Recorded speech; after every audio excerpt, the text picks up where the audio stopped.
Join me as we talk all things true crime.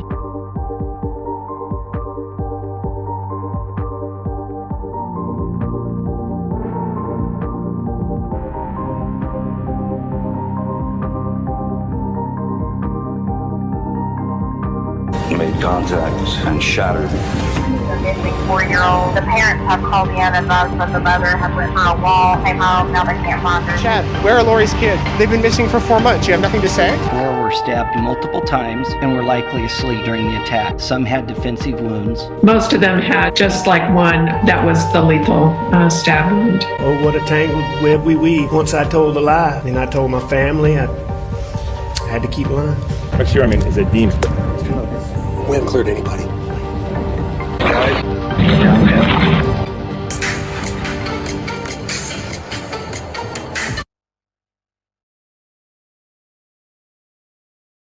Hi, everybody. Thank you so much for being here for another ATS News live stream. So happy to see everybody here in chat. I hope you guys had a great weekend. This is a read-through of Howard Blum's book. This is part 2, and it is called When the Night Comes Falling. Now, there has been a lot of criticism on this book because it seems to be ultra sensationalized. I think we realized that even before we started part 1 last time. And then gradually, as we were reading it, we're like, okay, this is over the top. They talked a lot about Bryan Kohberger and Bryan Kohberger's father making the trip out there so that they could start their road trip. And that was sort of what part 1 was about. If you haven't heard it, go back, listen to it.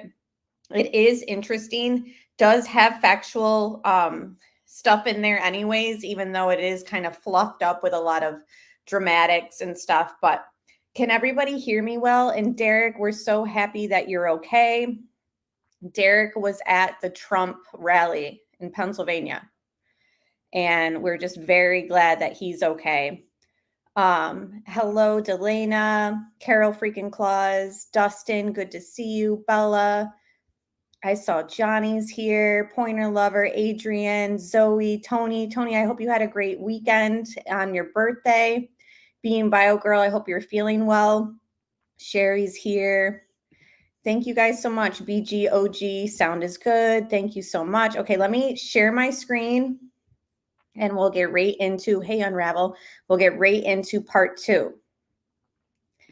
Yes, many prayers to you, Derek. I know, I can't even imagine what it would have been like to be at any shooting, any public shooting event, let alone that one. It's crazy. I'm still watching footage on it. Actually, I just did sort of why I was a little late. Had to send it to my brother. It was just, it's crazy. People zooming in on people in the background, their reactions. Hey, Melly. All right, so I'm just going to play this as I read part 2. Actually, give me a second. I'll show you guys what I'll be reading. Is it this? Yes. Okay, so this is part 2. Michael is Kohberger's father's name. Actually, I wanted to play this Ashley Banfield. It came out a couple days ago. It's only like 4 minutes long. I sped it up so it won't be as long too. But we'll play this first and then get right into our reading. Last night. Thank you. That you would also know that my friend and TMZ founder Harvey Levin has an awesome new summer series called Strange and Suspicious. It premiered this week on Fox. And the title kind of says it all. And episode 1 looks at a case that everybody watching this show right now knows inside and out, the Idaho student murders. I want you to check out how Harvey and his team break down the massacre room by room. Check this out. So this is the house. The number 1 is a bedroom where he killed the first 2 people. That's on the 3rd floor. Then he goes downstairs to number 2 and kills Ethan and his girlfriend in 2. In bedroom 3 and 4 on different floors, those are 2 people that survived. There's a bedroom in 6. He doesn't know if anybody's in 6. And by the way, there's a dog in 5. A dog can bite you. A dog can take you down. So he's walking in a place with 6 bedrooms. There are 6 people in 4 different bedrooms. There's a dog. There are 3 different levels. And you walk in with a knife? But this is also a mass murder where you have multiple people killed at one location without any cooling off period. And most mass killers, that is their first event, their first and only event. I think he was just so grandiose and narcissistic that he felt he could just pull it off. One of the still unsolved mysteries of this crime is who the target was. Was it one person marked for death and 3 ended up being what they call collateral damage? And if so, who was marked? Or if the killer targeted the residents of that house in general, then why were 2 of the roommates spared? When he was arrested, he requested a vegan diet, and both of those girls worked at a restaurant, like the #1 vegan restaurant in the area. So it's very likely that he crossed paths with them. He maybe made an advance at them, or he crossed paths with them and said, oh, they're close. I like them both. Now I have a target. If you're going to commit a heinous act like that, wait till she walks out of the house and she's alone in the driveway. If he was there as many times as everybody says, you kill one person. If they're awake and she sees you approaching, she's going to scream and somebody's going to hear it. But if you wait till she's asleep and you attack while she's asleep, then you don't get a big scream. He also entered the house on the 2nd floor. He surpassed anyone on the 2nd floor, went straight up to the 3rd floor, which is where Kaylee and Maddie happened to be. But then he had to go downstairs to kill the other 2. The 2 girls might have been the intention, but the other 2 could have been collateral. Well, okay, but wait a minute. If the other 2 were collateral, why is it that one of the 2 survivors actually walked out in the hallway and supposedly saw this guy, the guy with bushy eyebrows, and he didn't kill her? I think that he didn't anticipate having to kill those 2 additional folks. And once when he did that, that's why he panicked. That's why he left the sheath and he had to boogie out of there. And so when he saw that 5th person, he was like, I got to just get out. Don't forget, there was a man there that night, not a roommate's boyfriend. Harvey's team also dives into the motive. Like, was this a crime of impulse, blind rage, or had the killer been stalking his victims and planning his every move? He made a lot of mistakes, which I think that points to potentially, again, going back to the theory that he was following these 2 other girls, Kaylee and Maddie, on social media. That's who he was after. Potentially, he got no love from them. He felt rejected. So maybe the reason he made so many mistakes is he went in there with like blind rage. See, the weird thing is, if you're right about blind rage, that doesn't align with stalking. Stalking is more intentional. It shows purposefulness, that this was targeted. There was all this confusion at first. Was this some random act? This was not some random act. I think he's a budding serial killer. This was his first kill. He's been planning it for a long time. This is but he's a sociopath, and so I think he is a budding, had he not gotten caught, he is a budding serial killer. In addition to which, the sloppiness with the cell phone, a real pro would have left the phone at home on, which would have then shown that I'm at home, and had driven there. This whole turning it off and on right before is so stupid. It's unbelievable. Thank you for watching. Go to newsnationnow.com. And remember, he goes back in the morning and we know that he returned to the scene. For what reason, we still don't know for sure. And it might be one of those things we just never know. Derek said, most people believe that Maddie was the target, but I'm sticking with Kaylee in my opinion. And I've gone back and forth. I really have. It's hard to say. It really is. I just feel like the jury needs to be made clear what the prosecution's story is going to be and why they feel this whole event took place where it kills 4 people. Because their whole theory about, oh, there was a stalker, there wasn't a stalker, that's already been all over the place. So I don't know. Hopefully they're able to, spin their story more clearly, more so than the Karen Reed trial, that's for sure. All right, guys, let me take a little drink and we will start the read through.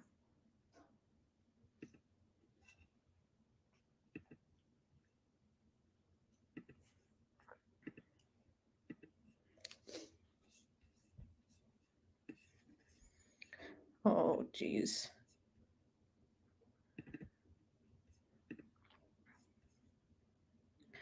Sorry, just looking for it on my screen.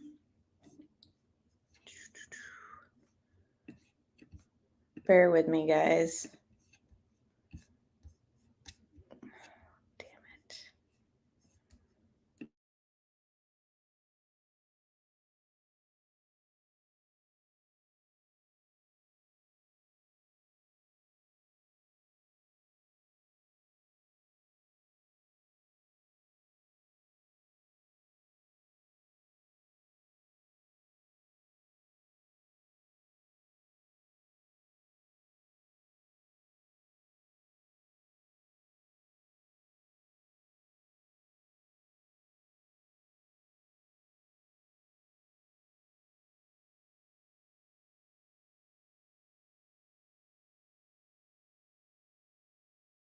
Hang on, having a technical difficulty. I need my IT man, aka the husband. 1 second, guys.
Okay, sorry guys. Sometimes I just don't know how to use my laptop. All right, but I got it now. All right, so I'm going to leave this on the screen while I read part 2. Thank you guys for bearing with me. Please hit that like button if you haven't done so. It's greatly appreciated. Okay, so part 2. Yet this was not Michael's first cross-country road trip with his son. At the tail end of July, barely 5 months earlier, he had been riding shotgun in the passenger seat of the same white Hyundai as they made their determined way west from Poconos to the Pullman, Washington campus. Back then, the air conditioning in the tight little car had been cranked up high, and the worry had been that the darkening summer skies would erupt in fearsome thunderstorms. Driving in the wake of the mammoth 18-wheelers slicing down the highway would be a risky business. And that time, too, Michael had found little that was pleasant in the prospect of such a disruptive whirlwind journey. The plan that he'd be flying out to Seattle and heading back to Philly only days after he arrived. Nevertheless, last summer, he had decided it was a necessity to make the trip alongside his son. To an outsider, such attention might seem overly vigilant, even controlling. After all, Bryan was closing in on 30 and fully grown man by any standard. He would be a teaching assistant at WSU. He'd be lecturing and grading papers, a doctoral candidate, not some immature undergrad. However, Michael, according to several knowledgeable accounts, so of course this we kind of found out in part 1, and I have to elaborate and give my insights for fair use purposes. I just can't read this whole thing through for copyright reasons, but he had they keep referencing that this author is getting this information from knowledgeable accounts and sources, so we don't know who they are. He would not be deterred from traveling with Bryan, and he had a head full of long nurtured reasons for such careful parental attention. Duty, the always beating heart of a father's love, fueled one strand of his thinking. His wife, who had a gentle maternal soul, Might as well have been speaking for both of them when she posted on Reddit on the eve of Bryan's departure. I wonder if this is still on Reddit. My son will be in Pullman, an eastern part of the state, quite close to the Idaho border, she announced with a mawkish concern. He knows absolutely no one, and we have no family there. I worry about him being lonely. Michael, who knew a few things about loneliness, his mother, when he was still a teenager, had hightailed it to Las Vegas, leaving him behind in Brooklyn to be raised by his father, who had little time for child rearing. Didn't want Bryan to despair as he set out to get acclimated to life on his own in an unfamiliar corner of the country. A father's familiar presence, he believed, would help make the transition a bit easier. Last thing he wanted, given Bryan's often unsettled moods, was for his son to feel the pressure of standing at one of the life's crossroads all by himself. So before I continue on, I'm curious, do you guys think that Bryan going out there without knowing anybody, hey, Roxanne, do you think that he was lonely? Do you think, hey, Alex, glad you're here. Cindy, good to see you guys. And everyone else who's joined, thanks so much for being here. Do you think that loneliness had anything to do with him spiraling into whatever reason he came and decided to, commit the crime that he did? Dustin said, I can attest for the dad, anything for my kids. Yeah, it seems like if these accounts are true, his parents were very much involved, and everything that we knew before even this book was written was, when he struggled with his addiction and all that, his parents did everything for him. They went above and beyond to get him into, rehab centers and all that. So it doesn't seem like his family, he comes from a broken home where, his father's not involved, etc. And all that I think is interesting when we're looking at, why do these people commit the crimes that they decide to commit? Thank you so much, Derek. I really appreciate that. So continuing on. Sometimes we hear about these cases and we find out that the father was absent, etc. But it doesn't seem to be the case for Bryan. So I find that interesting. And in equal measure, it might be argued guilt had been a motivator too. Michael wanted to make up for all he had put his son through. After all, it was one sort of a handicap to raise 3 children on a janitor's salary. A janitor, see, I'm under the impression that some janitors make good salary, I guess, depending on where they're working. Anyways, a janitor whose finances were such a catastrophe that he had to file for bankruptcy only a year after his son was born. It was still another sort of free-falling descent into abject poverty when, just as Bryan turned 16, beside Michael felt he had no choice but to take refuge for a second time under the federal bankruptcy statutes. This must have all been found out through public records. I think we have heard this too when the case broke. This go around, when he emptied his pockets, all he could find for court was $15 in cash and $49.77 in a savings account. It was not a nest egg that could bankroll the boy's college education, or for that matter, even purchase a pair of Air Jordans for his birthday. Trying to get by with only pennies in the bank was sort of a familial drama that Michael couldn't help but feel with regret. Might have laid the toxic groundwork for his son's turbulent adolescence. And Bryan sure had a rough go of things. That weighed heavy on Michael, yet Marianne would try to console rather than judge her son. Relatives would say Michael's reaction was more harsh. Exasperated, he lectured Bryan that the boy was his own worst enemy.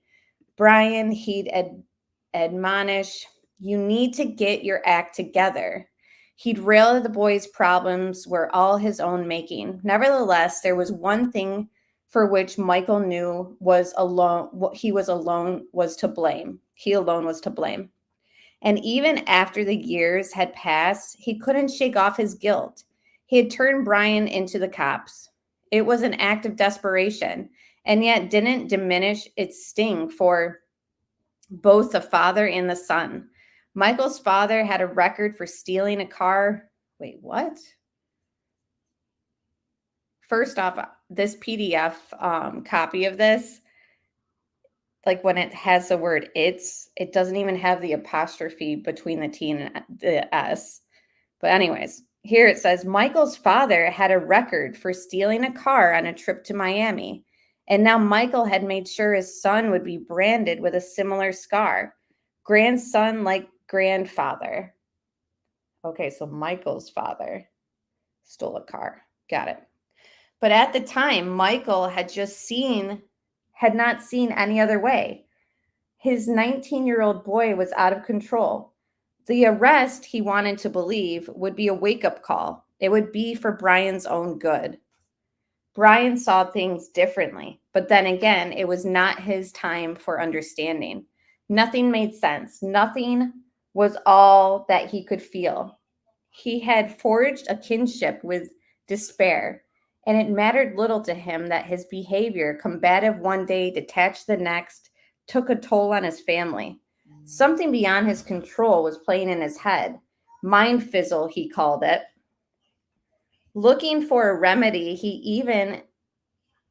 just even a diagnosis, as Bryan turned 15, he found solace in an online community composed of people who believed they were suffering from visual snow. Okay, so this is all stuff that we've kind of gone through. In my documentary, we kind of talk about it as well, which is pinned in the description box in chat, and it'll be pinned in the comment section also. So this has been something that we've heard, and blogs on the internet have surfaced where Bryan is on there speaking about suffering from visual snow. This was a rare but painful, real, chronic neurological condition that played havoc with one's visual perception of things. To be afflicted, the world was viewed through a glass darkly. It was like looking at a television screen and the picture was always fluttering. The images obscured by amorphous grayish waves and scattered flickering dots. But was it a disease or was it a psychological condition? Doctors, according to the sparse literature, threw their hands in frustration and confusion. They just didn't know. And what can't be diagnosed was even more difficult to treat. But there was no disputing that it sure took its toll on teenage Bryan. If his online posts were a reliable guide, visual snow had buried him under an avalanche of unhappiness. Day after downhearted day, he went on the web and shouted out his calls from the wild. I feel like an organic sack of meat with no self-worth. I'm starting to view everyone as this. Everything I have ever done makes no sense. How did things get this way? I always feel as if I am not there, completely depersonalized. Constant thoughts of, then it has the S word, aka self-harm, crazy thoughts, delusional of grandeur, poor self-image. It is like I have severe brain damage. I am stuck in the depths of my mind where I have to constantly battle my demons. In this high voltage state, Bryan couldn't decide whether his family was to blame for the maelstrom that was pulling him under, or if they were offering a life raft that could float him off to a safe place. In the end, though, he judged that he had sunken too deep to be saved. As my family hugs and celebrates, I am stuck in this void of nothing. I feel completely no emotion, feeling nothing. I feel dirty, like there's dirt inside my head. All right, let me check in with you guys with chat.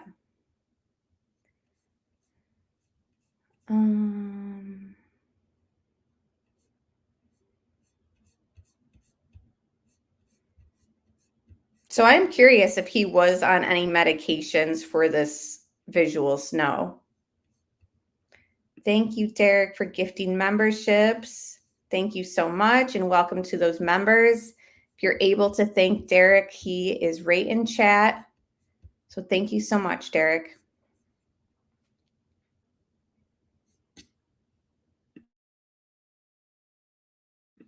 Okay.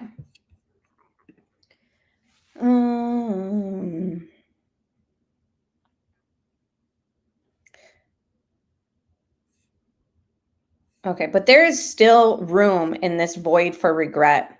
I think about my father, what a good man he is, how I treat him like dirt because I have this condition and I can't take it. Everything in his life added up to less than zero, and Bryan was resigned to his grim mathematics. It was even, he apparently decided, liberating.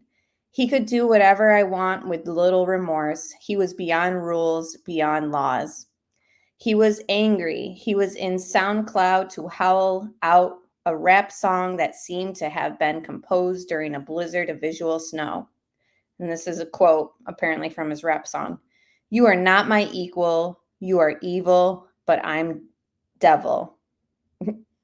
Which Michael grieved made him the devil's father. Then Bryan found a way to free himself from his pain. Heroin. At the time, as second decade of 21st century dawned, drugs were running wild in Monroe County, Pennsylvania, and their trafficking was an open secret. It was easy to score. Every teenager, or so it seemed, either had a connection or knew someone who did. In rural Pleasant Valley High School, where Bryan was enrolled, it was as much a part of the gloom as the dirty bullet gray snow that lay piled high for much of the winter on the shoulders of the narrow, twisty country roads, or the junkyards littered with rusting carcasses and abandoned cars. See, it just is crazy to me that he was using that heavy of drugs in high school. I don't know about you guys, but it's kind of shocking. The local statistics on overdoses and opioid use were a heartache, and they still are. Too many kids who had gone to Pleasant Valley didn't make it out of their early 20s alive, and their classmates spent a lot of time at funerals of friends. I think a lot of us can relate to that, especially people in Bryan's age group, which I guess he's a millennial like myself. The opioid epidemic has just been so devastating that, I can kind of relate. There's so many kids that I went to high school with that are just no longer here anymore because of the opioids. For Bryan, it was Jeremy Sobo, a happy-go-lucky kid with the mop of wild hair who lived 2 houses down. Okay, so Jeremy had started his official descent with the guilty pleas to a DUI and a misdemeanor possession of drug paraphernalia, sorry guys, and deterred under spiraled further. He soon pleaded guilty for a misdemeanor possession of controlled substances, and after serving a year's probation, he celebrated his freedom only to end up dying. The coroner's report ruled of an accidental overdose. And it was Jeremy, whose friends say got Bryan to try smack. But it was Ashley Flugel, a bouncy, free-spirited high school classmate who helped Bryan become a junkie. They would routinely score from a dealer who did a brisk business selling stamped glassine pockets of heroin from his perch adjacent to a local bowling alley, and then they'd rush off to shoot up. Bloody track marks, classmates recall with dismay, ran up their arms. See, I'd love to hear from these classmates that are saying this. Like, this is parts of this book that I'm just like him exposing that Jeremy guy's DUI and charges and stuff. And I don't know. It's like, I get it. It's probably public records and stuff, but it just seems a bit much to throw into this Idahofour book. and like classmates recalling, bloody track marks that were up their arms. Like, how come we haven't heard from these classmates? I just wonder how much of this is just so over dramatized and like true, basically. Like, we know that he had a drug problem, yes, but I don't know about all this theatrics. Over time, Ashley had developed a serious habit, and it wasn't long before it all caught up with her. She was facing an intimidating array of drug charges, including a felony count of intent to distribute in a controlled substance, but before her court appearance, she overdosed. Bryan, meanwhile, was trying to find a way out. In February 2014, now enrolled in community college, he went to rehab. But it was a half-hearted gesture, and it didn't stick. It wasn't long before he was back using, and his habit had become increasingly expensive. Desperate, he stole his sister Melissa's new iPhone. And this is information that did come out before this book also. He had to pay a kid he knew $20 to drive him to the local mall where there was a kiosk that bought used electronics. No questions asked, he sold the device for $400. Sorry, he sold the $400 device for $200 cash. Then he went off to score. It didn't take long for his family to figure out what happened to Melissa's phone. Michael had enough. Either Bryan returned to the phone to his sister, or he would report the theft to the police. Don't do anything stupid, Bryan warned, but Michael was in no mood to be intimidated. The cops came and Bryan was arrested. True, it was more theater and retribution. As a first-time offender, Bryan entered a Monroe County program that required no jail time, just a year's probation. After a year had passed, his record was expunged, and his heroin addiction was also history. He was close to turning 17. See, this is crazy that he's like 16 at this point with these issues. A new version of Bryan began to take shape. Determined to be a different man, he made up his fierce mind, and lost friends would estimate well over 100 pounds of fat. And we have seen pictures of Bryan overweight, and then all of a sudden he was, much thinner. Yeah, I know. It's just like so much fluff mixed into it.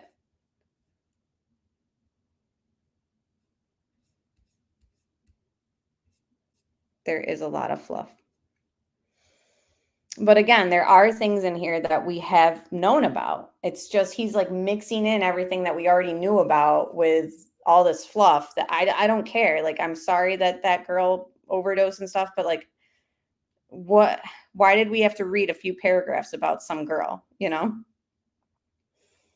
All right, so he lost weight. We know that. Chubby, full-cheeked Bryan was history. A new, sleeker Bryan was with chiseled bones, thick, wavy hair, electric eyes, and a swaggering smile had emerged. And he was determined to keep his new look. With a convert's phantasm, an ex-junkie went full vegan. He not only wouldn't ingest any animal products, but he also refused to be served food that might have been cooked in pans that once was prepared with meat in it. His body had become a temple, and now he was also setting out to turn into a fortress. He started heading out for long runs over the countryside, taking boxing classes, lifting weights, and doing rigorous sets of push-ups. He was dreaming of turning fat into muscle. Where he once had a belly, he wanted to sculpt a six-pack. But it was the transformative process Bryan encountered, an unexpected and damn embarrassing problem. He had lost so much weight that the excess in elastic skin now hung over his lower abdomen and genitals like bouncing flap on an envelope. What the heck? It was gross. Certainly not the sort of appendage a hunky guy wanted. So Bryan went under the knife. It was expensive, but he had medical insurance. When Bryan was wheeled out of the operating room, the surgeon had performed both a paniculectomy and an abdominoplasty. I'm sorry, those are probably mispronounced, but you guys kind of get the picture. It sounds like a tummy tuck. His abdomen and his lower belly had been expertly contoured to create the same flat, rock-hard torso he had admired on the other fighters in the boxing class. Bryan was at last starting to feel he was becoming the man he wanted to be. He had always been intelligent, processing the sort of mind that liked to bore down deep into things. He just didn't have the confidence to exhibit his acuity.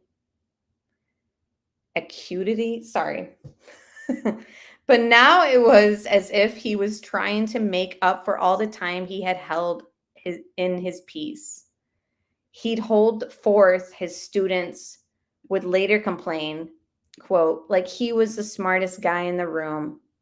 And in Pennsylvania, his old friends, a ragtag collection of sort of outcasts who, like Bryan himself, had been bullied all throughout middle school, were bristling too.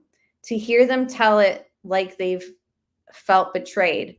Bryan's acting all high and mighty, one groused. I liked him better when he was chubby. But Bryan apparently had no regrets. When he met up with this old crowd, he'd act superior, quick on the draw with a put down, or he'd wrestle someone into a headlock and then prance around in a victory dance like he was the champion of the world. Bryan wanted them to realize that he had moved on. So he was bullied, hung out with all the kids that were bullied, and then lost weight, had this surgery, and decided to turn into the bullies that are bullying them.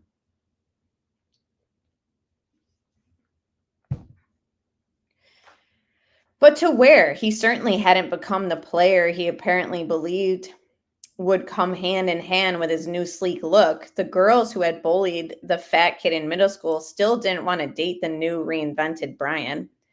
Women, Dominique Clark, a classmate would call, found him odd, a creep. If he liked or was interested in a girl and she wasn't, he just didn't understand why or just didn't accept her saying no. He kept trying a Tinder date with Haley, a co-ed from Penn State Hazleton, while Bryan was on Northampton Community, ended up with the frazzled young woman locking herself in the bathroom, pretending to vomit just so he'd leave her dorm room. We also heard about that too in the mainstream media. The desperate ploy worked. Bryan, and that's the girl who said that she had hip bearing or good birthing hips or whatever. Bryan, the would-be Romeo, vanished passively into the night, but 1 hour later, he had the last word. He texted Haley to let her know that he had thought she had good birthing hips. That was the clincher. Haley similarly blocked him from her contacts. Such was Bryan's romantic life. But now he could make a fresh start. As he arrived with his dad in the sunny Pullman, Washington in the first week of August 2022, the campus was already a hive of activity, although the new semester had not yet officially begun. Everywhere Bryan looked, a parade of sun-kissed co-eds scurried about in their seemingly prescribed uniform and tight cutoffs and artfully cropped tops that exposed tanned midriffs. Who could have blamed Bryan if he felt the excitement that comes with the promise of a new adventure? Only Michael, a concerned father, had his doubts. He worried that Bryan, or at least the unbalanced and complicated rendition that he knew, would keep to himself. And so when he headed out for the stroll and spotted Bryan's new next-door neighbor in the apartment complex parking lot, he hurried toward him. And this was also reported in the media that we know about, this interaction. Michael had briefly met Christian Martinez the previous day when Bryan and he were lugging the cardboard cartons up 2 flights to apartment G201. Martinez, though, was not easy to forget. He was big and bulky like a linebacker, and an intricate tattoo tapestry ran up his neck. Bryan's shy, Michael explained. He has a hard time making friends. Martinez, who was by nature polite, listened sympathetically. Maybe you could look out for him, Michael suggested. And that is the end of part 2. So, I mean, we don't really learn anything new right now that we've already hadn't heard it through the mainstream media. So I am going to just do parts at this. So normally, which I said in part 1, normally my streams are around an hour and a half. I, however, am not going to just like keep reading. I want it to just go by parts.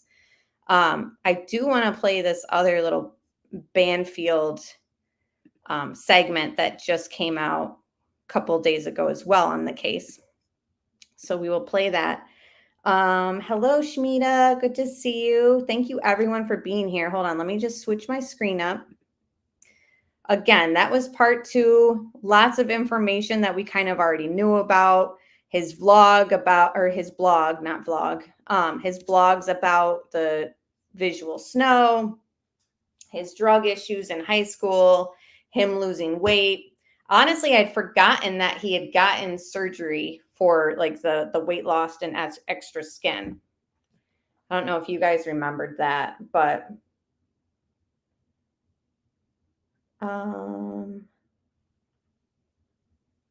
give me one sec. Let's see, what else did we, the thing is too, like, that other information, like about people in his class that OD'd and had DUIs and stuff, like obviously this author just gathered that information, like Googling the high school and think public records related to like his graduating class, etc. I don't know. Tony forgot about that too. Paige said I didn't even know he had the surgery. Yeah, so that part was kind of interesting. And to have that surgery so young too, like his self-esteem must have been so low. He probably thought like, once I get the surgery, you know, the girls are going to go for me. Banfi looks like she's fixing to sneeze. I know. Sorry, Ashley. Okay, let me play this.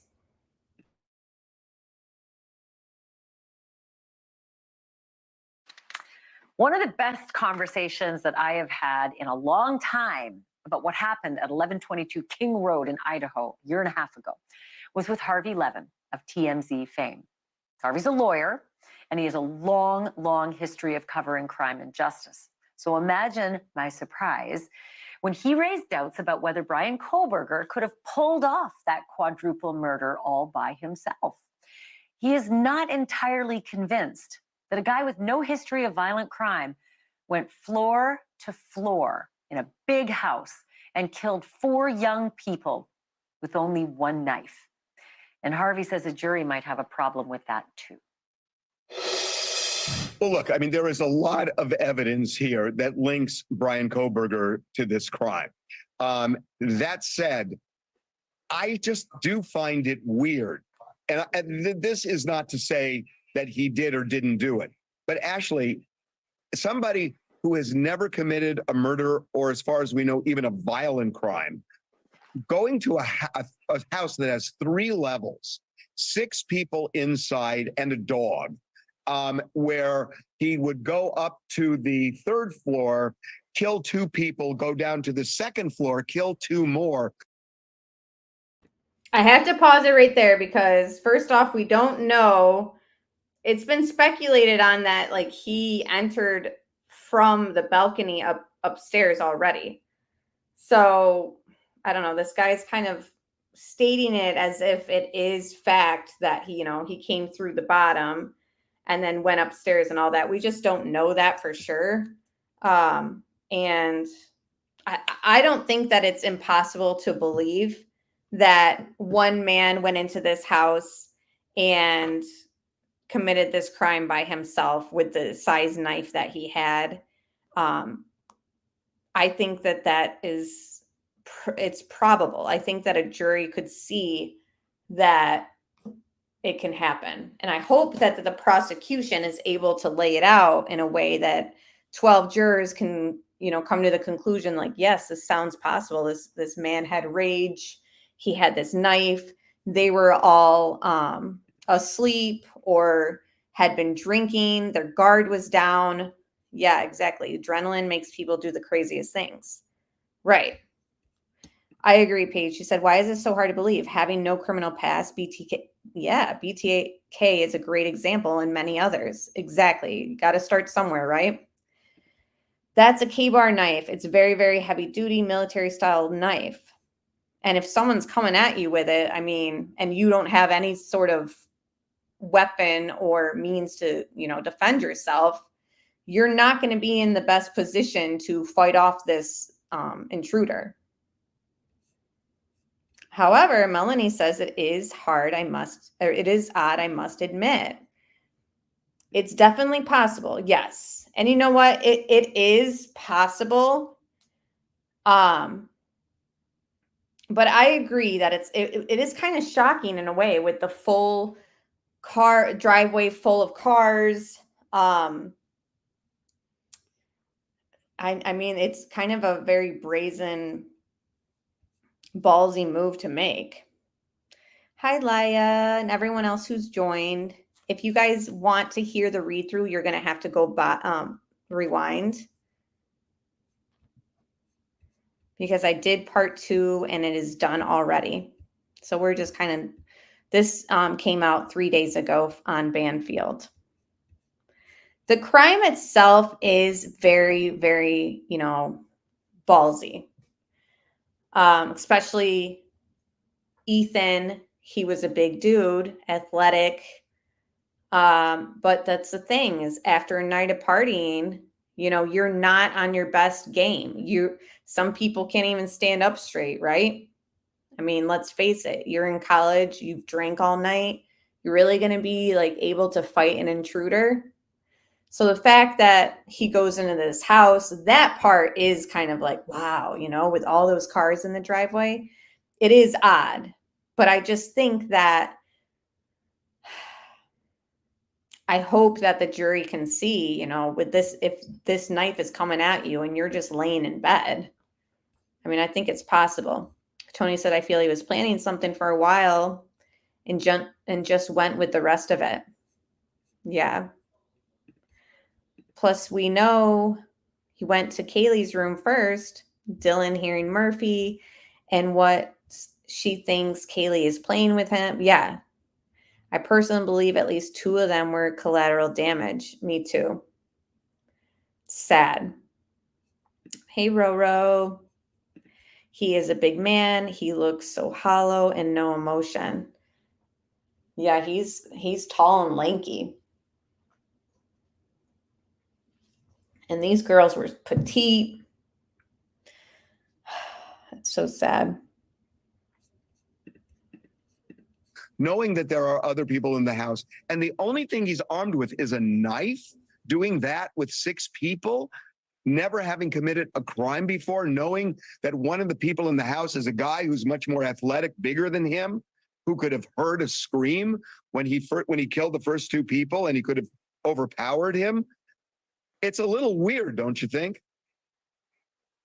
Well, I was going to say you missed your calling as a defense attorney, but you didn't, because TMZ is really, really popular.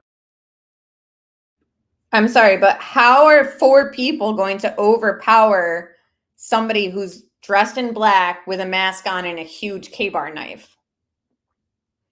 I just don't think that they're going to huddle together and be like, let's get them, guys.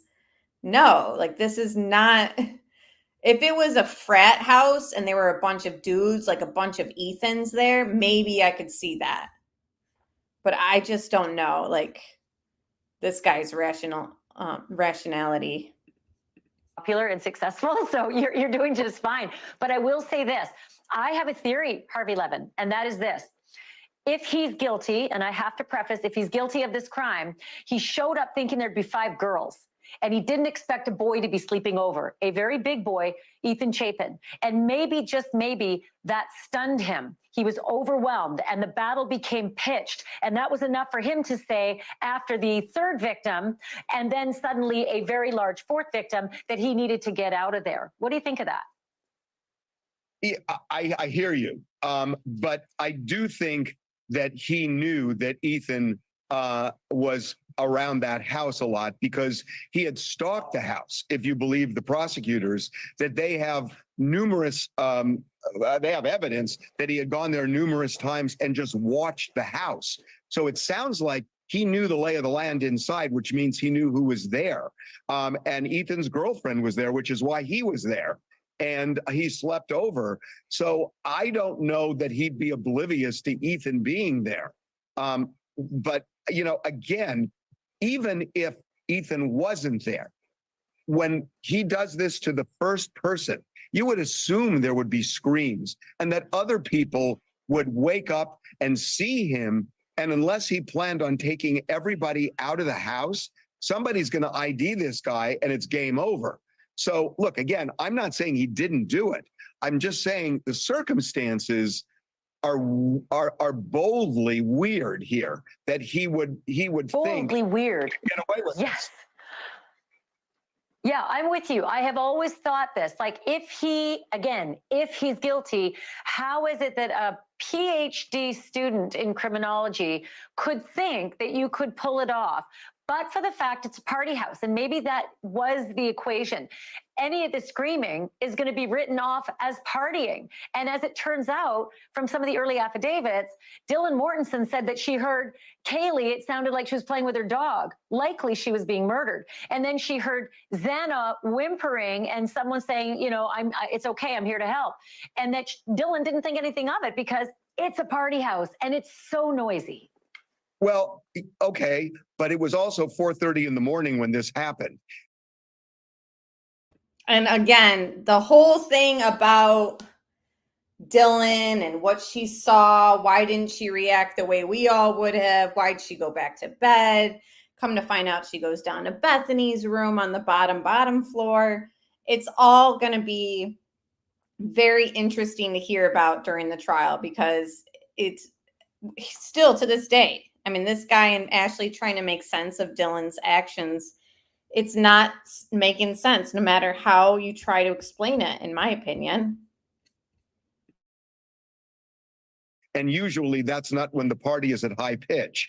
And secondly, I think he knew they were sleeping. I don't think he would have gone in the house if he thought everybody was awake, roaming around. So I think he went in knowing it was quiet. And I'm not so much talking about the neighbors as I'm talking about people in the house. Unless he felt he could take out 6 people, that there was a huge risk that the first person would scream loud enough that everybody else would wake up. They would ID him, even if they didn't overpower him, and they would know exactly who it is. They'd give the description to the police and be arrested in 12 hours. So, you know, I just don't buy the party house theory, even though it was a party house. The DoorDash part is so perplexing because that DoorDash was on the back door or the front door, I'm not even sure which, at 4 o'clock in the morning. And the perp, be it Kohberger or someone else, depending, you know, was within minutes of that. It's astounding they didn't cross paths or at least see each other. Or maybe that was the opportunity, again, if he's guilty, that Kohberger saw as a chance to be in the house where nobody would suspect an odd guy walking through the house because DoorDash was there. That's true too. And look, and I understand that. And I don't want to just focus on this, Ashley, because there's a lot of evidence here. I mean, the DNA on the knife sheath, just the fact that he had said that he was hanging around that area because he liked looking at stars, even though it was cloudy, and he put himself right by the scene of the crime. You know, in addition to, you know, taking his cell phone with him, turning it on and off, as opposed to leaving it at home when it's on. I mean, that's kind of a basic thing, especially if you're studying criminal justice. So, you know, he screwed up a lot if he did it, but there's a lot of evidence that he did.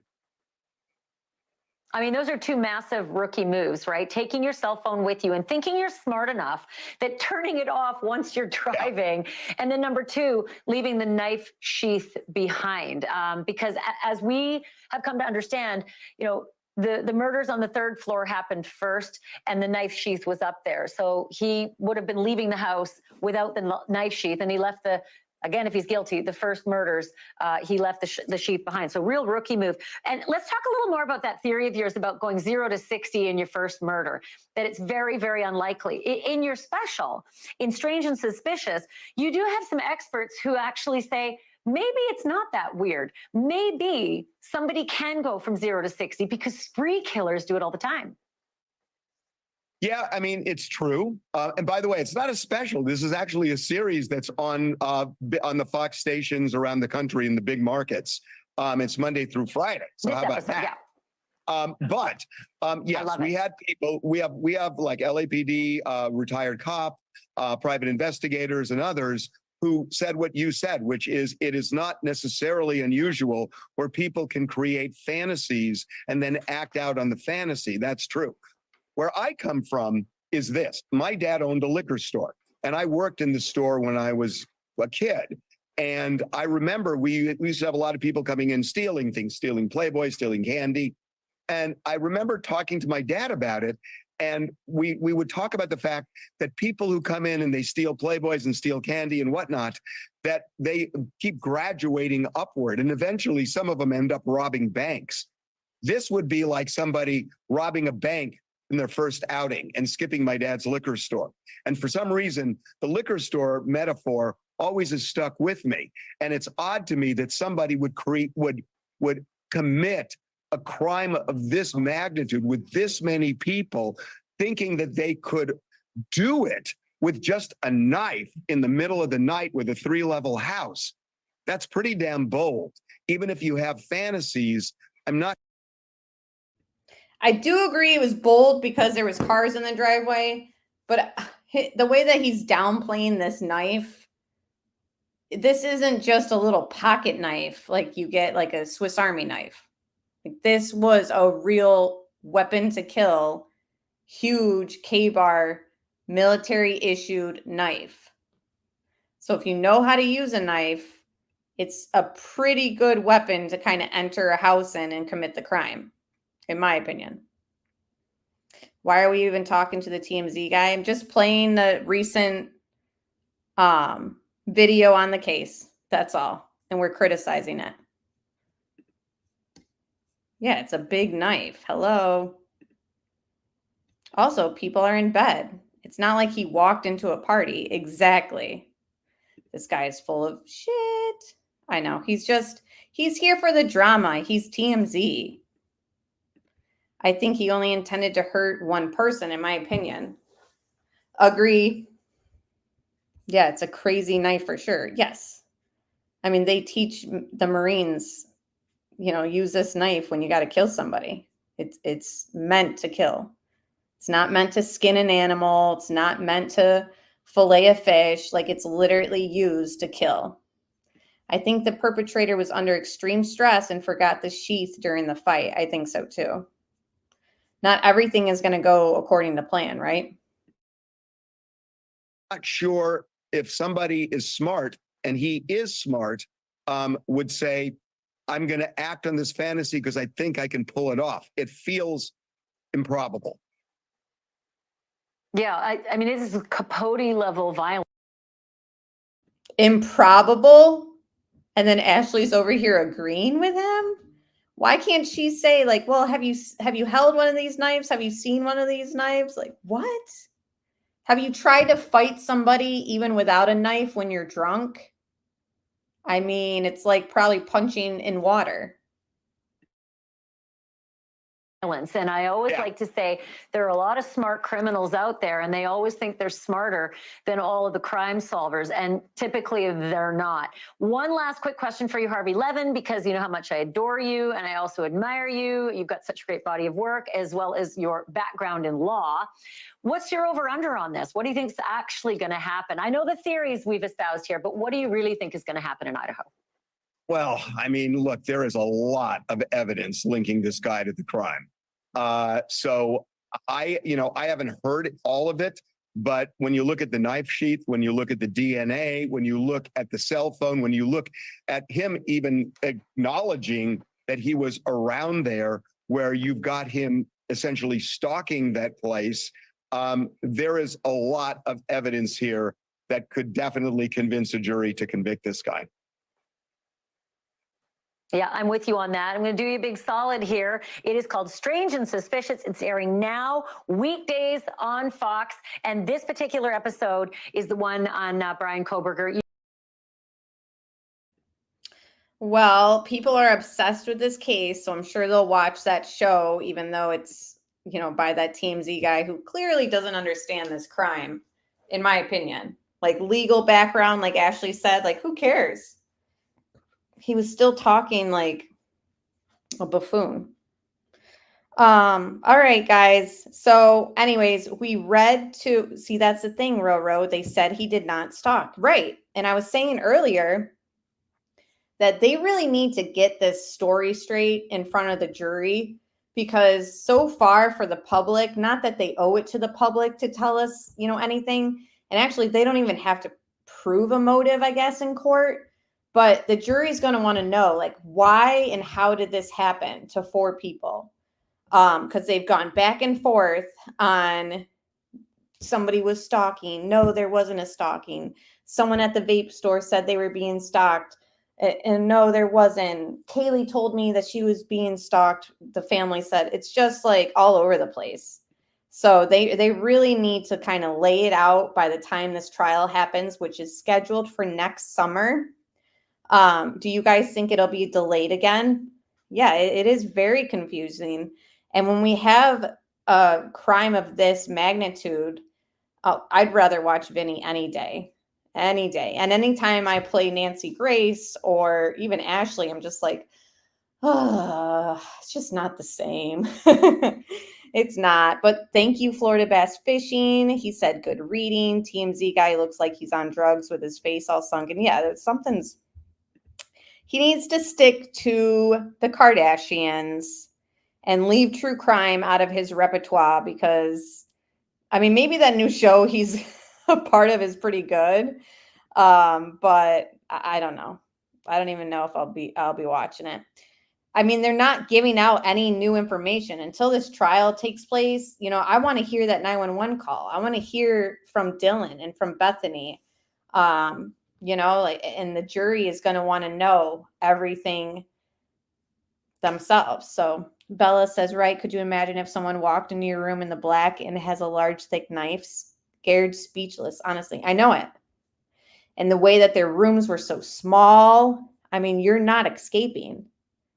You're really not escaping. It's very scary. I don't think they said he ever stalked them. I think he was saying they never told the public that he was stalking them. I don't think they said he never stalked them. Who? Sorry. I think he was saying they never told the public that he was stalking them.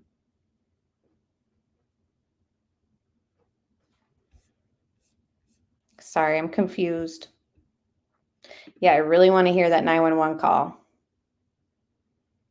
Good to see you, though, Harlot. Sorry, I'm just like stuck from reading those paragraphs in that book, and now I'm like reading comments, and it's the end of the day. I'm probably just not like processing it right. The house wasn't that big, tight hallways, small. Yeah, small too. It was.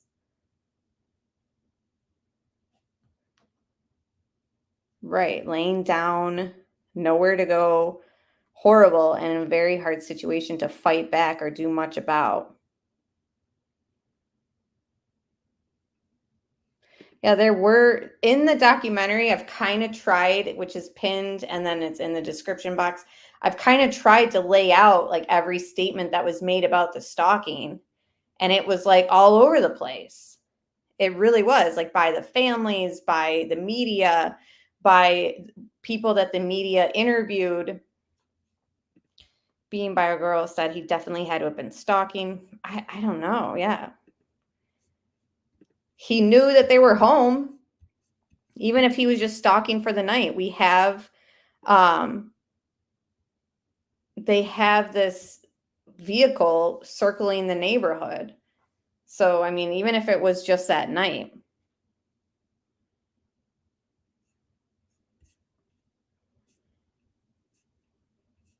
I see everyone using the little members NK pictures. Yes, I will see you guys tomorrow night. I'm not sure what case we'll be covering. But Tony says, I believe he was stalking. Okay, a lot of people think Thompson, who's the prosecutor, I think said that Bryan never stalked them in a hearing, but I think he only meant that they never told the public that he was stalking them. Oh, okay. See, I hadn't heard that. BK is a giant. Look how he waltzes in the courtroom. He just walks in as big as a giant and plops himself down. Creeper. I believe Steve, when he says he didn't have to go upstairs when asked who was the target, he was telling us it was either Kaylee or Maddie by that statement. Yes, thanks everyone for being here. Hit the thumbs up on your way out. We'll read part 3 next week. We're just going to do one part per week. We got other cases to talk about, other deep dives to do. Roxanne is looking for an Uber, someone to drive her home. It's her day off, so she's had some Coronas. Thank you all for being here. Thank you to my moderators. I appreciate you guys very much. Join me tomorrow night around the same time to talk about more true crime cases. Not sure which ones we'll be discussing just yet, but there's lots to discuss. So I don't know. You guys are going to kill me, but I kind of want to go through all the Sebastian Rogers interviews with Katie and Chris Proudfoot, because I'm just having a hard time understanding where have they been? Why hasn't the mother been out on the media begging for Sebastian to be found? Am I missing something? Are they out there? Because I'm like, what is going on? They've been super quiet. Thank you, Johnny and Sherry and everyone else who hung out. Appreciate you guys. So I don't know. I think at some point this week, we might start going over the Sebastian Rogers interviews all over again. Oh, because killers don't usually seek out interviews, Amber. Something is fishy. Something's fishy. If your child is missing and you're innocent, why are you not on every platform and every station that you can be discussing it? I haven't seen them at all lately. Pointer's lover says, yes, we need you to talk about him, please. That's the thing. It's like, I don't want that case to go away. I don't want it to die out, but what's going on? We have no updates. Okay, guys, thank you so much for being here and listening to me read part 2. We'll obviously be following this case until the trial next summer, if it even starts on time, because some of you guys don't think it'll even start on time. So we shall see. But good night, everybody. Thank you so much.